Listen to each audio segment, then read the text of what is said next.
عصاني فإنك غفور رحيم ربنا إني أسكنت من ذريتي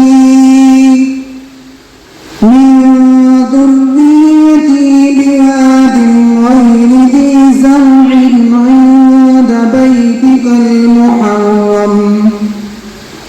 ربنا ليقيموا الصلاة فاجعل أفئدة من الناس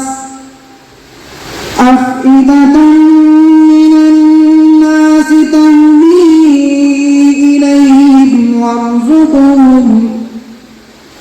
وارزقهم من الثمرات لعلهم يشكرون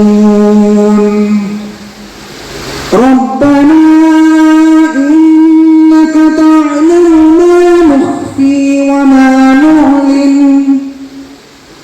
وما يخفى على الله من شيء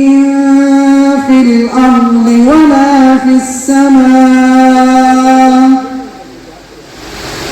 الحمد لله الذي وهب لي على الكبر إسماعيل وإسحاق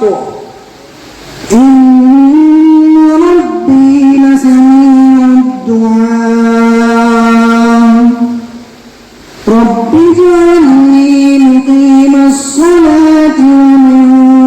ذريتي ربنا وتقبل دعاء ربنا اغفر لي ولوالدي ولمن دخل ربنا اغفر لي ولوالدي وللمؤمنين يوم يقوم الحساب رب اجعلني مقيم الصلاة ومن ذريتي ربنا وتقبل دعاء